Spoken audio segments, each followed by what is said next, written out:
Good afternoon, everyone. Esok jam-jam ngantuk, jam-jam rawan, mudah-mudahan masih ada tenaga dan fokus untuk dengerin. My name is Lutfi. I'm a customer success team leader in AppsFlyer. Hari ini ditemenin sama one of our subject matter expert, senior VP of Growth Marketing, ada Mas Anto. Apa kabar Mas Anto? Baik. Alright. Hari ini kita bakal bahas terkait key ingredients to engage user during holiday season, especially karena sebentar lagi bulan Ramadan. So, saya sama Mas Anto bakal ngobrol-ngobrol tentang gimana sih Blibli dalam menghadapi Ramadan campaign tahun ini, learningnya apa aja dan bagaimana Blibli mengutilize AI, machine learning dan hal-hal canggih lainnya. Sebelum mulai, I would like to start with a few data points yang mungkin nanti kita bisa pakai juga untuk diskusinya sama Mas Anto. So, saya bakal mulai dengan ini data app install global dari tahun 2017 sampai tahun 2024. Kita bisa lihat bahwa Asia masih jadi sumber terbesar dalam driving app install download globally. We could see that Asia is growing about 10 times within 7 years. Worldwide is about 8 times. So Asia grew 25% higher than the global rate. Next. Nah, kalau kita ngomongin bulan Ramadan aja, ini kita narik data dari bulan Ramadan tahun lalu. Kita lihat bahwa install rate itu meningkat sekitar 2 minggu sebelum bulan Ramadan sampai sekitar 2 minggu setelah bulan Ramadan, setelah itu declining. Ini data untuk shopping di Indonesia aja. Next. Nah, lalu yang menarik lagi adalah data in-app purchase. In-app purchase itu transaksi yang terjadi di e-commerce di Indonesia tahun lalu, peaknya 2 minggu sebelum Lebaran. Mungkin ada hubungannya juga saat orang-orang dapat THR. Setelah itu dropping significantly.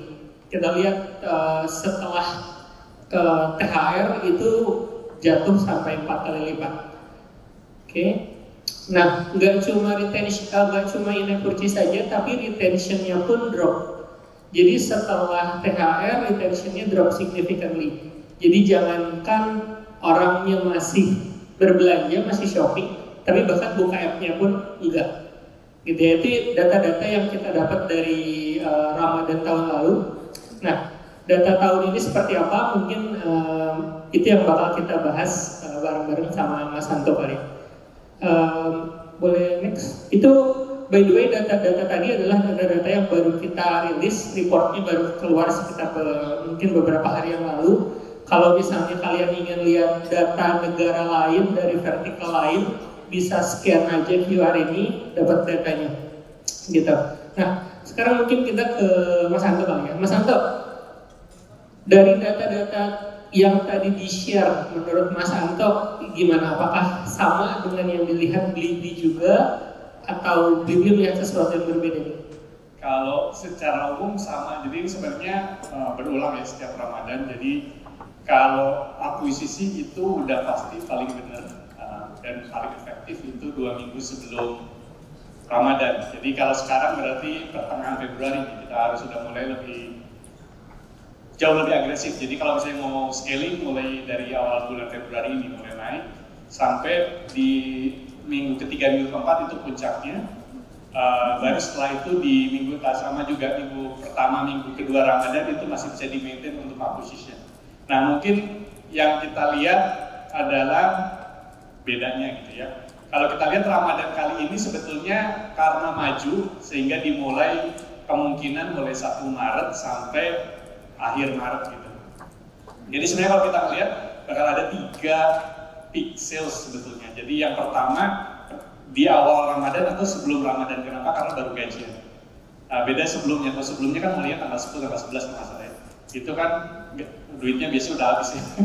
Tapi kalau ini dia baru gajian, jadi kemungkinan penting untuk kita bisa capture ya. Kalau misalnya kita dari sisi commerce, itu bisa capture kebutuhan-kebutuhan orang mau Ramadan. Jadi biasanya kalau dari situ kita melihatnya kayak groceries atau misalnya kebutuhan-kebutuhan muslim kayak baju muslim dan sebagainya, itu bakal banyak di situ. Nah nanti di THR itu minggu kedua, minggu ketiga itu adalah peaknya kedua.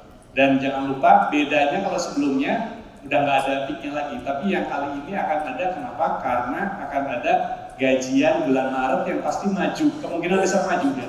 Nggak tahu, tergantung company-nya juga ya. Tapi biasanya kalau yang gajiannya tanggal 25 atau tanggal 27, 28 gitu ya, itu pasti maju karena ada libur lebaran. Sehingga itu jadi momentum kita juga untuk bisa capture. Nah, mungkin juga ada company yang kita pikir ini bakal gabungin antara THR sama gajiannya. Sehingga di ticket size items kayak handphone, electronics dan sebagainya yang mahal-mahal, itu jadi kesempatan kita buat jualan.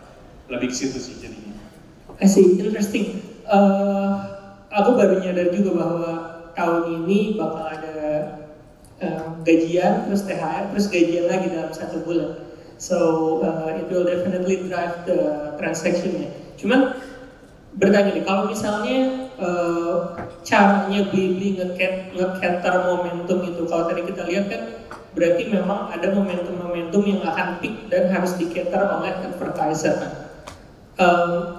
Strateginya apa sih? Apakah yang tadi dibilang cuma mengandalkan ya udah kalau sebelum Ramadan itu grocery, kalau nanti sesudah THR itu kita push barang yang lebih mahal, atau ada strategi-strategi lain?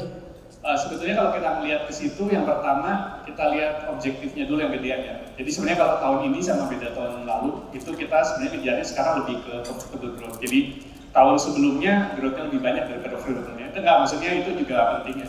Tapi sekarang lebih profitable lebih dilihatin. Jadi kalau kita gimana kita melihat sebuah campaign sekarang nggak diomongin ROAS-nya tuh ROAS terhadap TPV, tapi gimana kita lihat revenue bahkan ke margin, bahkan ke net margin. Jadi kita melihat mana yang benar-benar profitable buat customer-nya, kayak gimana tipe orangnya, dan gimana kita target orang-orang yang similar kayak gitu.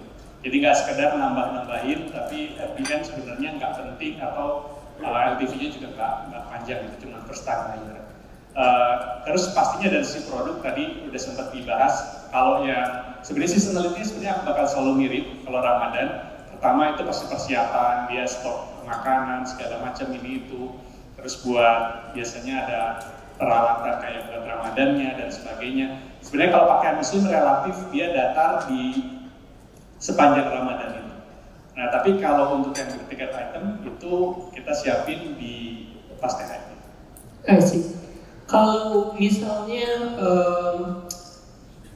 kita ngomongin AI dan kemajuan teknologi, dari tadi semua yang ngobrol di sini ngomongin AI dan machine learning, advanced analytics kind of stuff. Bisa di-share nggak Mas Hanto untuk di Blibli sendiri, bagaimana sih Blibli udah memanfaatkan AI, advanced analytics, machine learning itu untuk mungkin refining audience segmentation atau messaging atau campaign optimization? Ya sebenarnya kalau implementasi AI di Blibli ini sebenarnya udah di semua lini ya, dari marketing, terus juga ketika di platform, terus juga ketika saat proses pembelian. Misalnya pembelian itu kayak misalnya nentuin mana packaging yang cocok dan sebagainya, atau ketika purna jual dan sebagainya. Kalau kita ngomongin ke marketing, yang pertama dari sisi konten, sebelumnya yang tahun lalu itu kita udah pernah present juga waktu itu sama Pak Kiki, itu gimana kita utilize AI untuk kita generate konten. Jadi waktu itu kita dapat award juga ya dari MMA, thank you. Itu beberapa dan cukup banyak awardnya. Itu kita create sama Fadil JD, itu bikin satu materi, terus pakai AI untuk bikin multiple materi yang bisa dipakai untuk seller. Jadi misalnya beli di toko A, beli di toko B, di toko C segala macam, sekali take, tapi itu bisa dapat semua. Itu yang pertama. Terus juga banyak AI kita pakai yang tadi sempat dibahas, disampaikan sama Mbak Amanda soal YMT, kita kerjasama yang senyum dapat voucher gitu ya. Ya itu gimmick-gimmick AI ya. Nah itu kan sebenarnya gimmick dari sisi messaging, tapi gimana ini yang bisa benar-benar drive bisnis. Nah yang pertama adalah dari sisi audiensnya. Jadi kita sekarang lebih banyak ke ngejar yang ngasih duit ya, ujung-ujungnya ya, namanya bisnis butuh ngasih duit. Jadi kita nyebutnya yang memang high LTV atau ya profitable lah buat kita. Kan banyak juga kalau ingin ngomongin promo, biasanya banyak cari ngejar-ngejar diskon doang, tapi sebenarnya buat kitanya nggak sehat. Nah, itu yang kita lihat. Jadi mulai dari cara kita high LTV audience segala macam. Terus dari sisi gimana kita optimize, kita ada seasonality adjustment yang sekarang lebih automated. Jadi mulai dari aggressive biddingnya dan sebagainya. Ini dari partner ads sebenarnya sudah ada juga. Terus dari sisi measurement, ini juga kita sekarang udah pakai data driven attribution yang pakai juga event di dalam platformnya. Jadi kalau misalnya kita ngomong sedikit data driven attribution, itu biasanya kan channel based only, tapi tidak memperhatikan event apa yang terjadi di platform tersebut. Nah, ini kita lihat channel apa yang menghasilkan aktivitas apa, sehingga berapa skornya yang perlu kita kasih, dan itu kita agregat dan nanti retrain terus kita lihat. Itu tools tadi, Blibli kan sudah cukup lama implement AI. Tools tadi apakah baru terdevelop atau dari Ramadan tahun lalu pun sudah ada? Sebagian besar sebenarnya masih kita develop sih. Jadi tahun lalu sudah mulai tersedia, mulai ada, tapi makin kesini makin kita fine tune lah. Contoh kayak misalnya gimana kita melihat channel mana yang paling efektif, itu nggak ngomongin data driven attribution kan gampang ngomongnya, tapi ketika bikinnya kan nggak gampang. Nah, itu gimana nge-refine itu nggak gampang juga, dan itu terus sampai sekarang kita masih lihat gimana kita fine tune untuk dapetin yang lebih presisi. Oke, interesting. So, pertanyaanku gini, dengan tools yang ada sekarang, yang masih di-develop sekarang, dibandingkan dengan Ramadan tahun lalu nih, Mas Anto, kalau misalnya Mas Anto mau ubah satu hal nih dari learning Ramadan tahun lalu, dengan segala tools yang Mas Anto punya sekarang, strategi apa sih apa sih yang Mas Anto mau ubah supaya bisa memaksimalkan Ramadan tahun ini? Sebenarnya yang diubah dari apa yang kita lakukan dengan AI itu sebenarnya prosesnya lebih cepat. Jadi tadi sebenarnya apapun AI itu sebenarnya kan mempercepat scale yang biasanya butuh waktu lebih lama, ini lebih pendek. Nah, dan juga lebih presisi, lebih ke situ sih. Kalau misalnya prosesnya makin benar, orang bakal lebih happy, lebih sesuai, at the end bisnisnya juga akan berkembang. Keren. Mas Anto tadi kalau kita lihat secara seasonality kayaknya tiap tahun Mas Anto juga bilang seasonality-nya akan berulang kan. Ya install di 2 minggu awal, terus in-app purchase, peak-nya saat THR, setelah itu drop gitu. Mungkin pertanyaanku, apakah memang itu tidak bisa dihindari? Apakah memang itu inevitable? Atau sebagai brand sebetulnya bisa memanfaatkan data-data yang ada, memanfaatkan sinyal-sinyal yang ada supaya in-app purchase atau retention-nya di periode-periode yang harusnya drop itu tetap bisa terjaga? Ya, jadi kalau kita lihat di setelah THR, itu kan memang orang mulai pada mudik segala macam. Sebenarnya ada beberapa opportunity kalau kita lihat. Yang pertama, kalau kita ngomongin acquisition, jelas bukan saatnya akuisisinya. Itu udah nggak perlu lah akuisisi di situ gitu ya. Kalaupun mau sedikit banget dan benar-benar targeted aja. Tapi yang kita melihat adalah gimana kita maintain engagement sama platform. Itu yang penting. Nah, gimana maintain engagement sama platform adalah kita lihat relevansi orang saat itu butuhnya apa. Kalau misalnya kita ngomongin di akhir-akhir itu butuh apa sih? Biasanya apa? Kalau yang nggak mudik, pembantunya nggak ada ya kan, pembantunya pulang, pembantunya yang mudik gitu. Berarti kan dia butuh yang cepat, yang simple segala macam. Jadi kita ada grocery segala macam ya, Blibli Mart.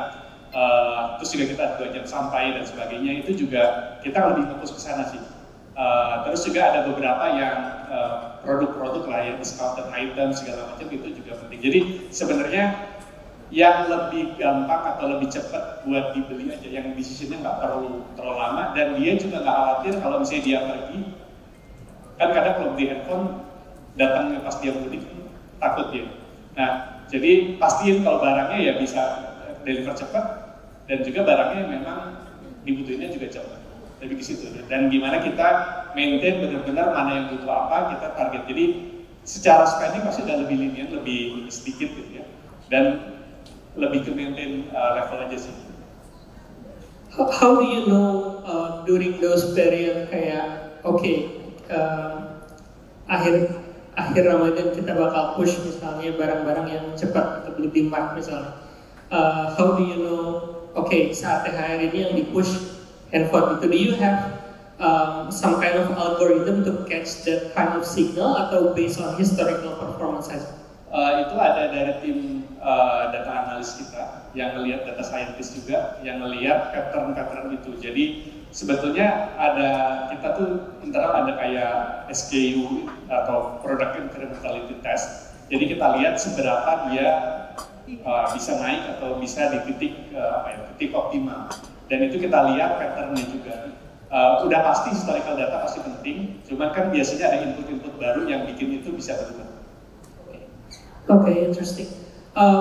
Mas Anto, kalau misalnya lagi festive period gini kan orang banyak kumpul keluarga, mereka main rekreasi, pergi ke mall dan segala macam ya. Dan Blibli juga punya offline store kan sebetulnya. Is it also something that you look to optimize this offline store purchases during this seasonality, atau better fokus di online aja, atau misalnya you already have omni-channel attribution atau gimana? Kalau untuk omni-channel sebenarnya ini jadi inisiatif tahun ini yang cukup besar. Jadi kita nambahin banyak offline store, baik Blibli offline store maupun Range Market Group ya, sebagai part of the Blibli Ticket Group juga. Nah itu sebenarnya kita melihat bahwa sekarang kan sudah nyambung dari sisi poin. Jadi kalau misalnya teman-teman beli di Range Market dapat Blibli Ticket Point juga, bisa belanja poinnya atau redeem poinnya di Blibli atau di tiket, atau beli tiket pesawatnya di tiket dapat mau butuh kopernya redeem di Blibli juga bisa. Tapi kalau spesifik di Ramadan, di akhir Ramadan, sebetulnya yang offline juga sebetulnya juga momennya pasti turun, karena kan ya udah pasti lah ya, orang juga nggak ke toko langsung, paling ya ke Range Market segala macam, tapi itu juga secara tren lebih rendah sih. Kalau di akhir Ramadan ya, orang Lebaran kan biasanya kumpul-kumpul. I see. Okay, got it, Mas Anto.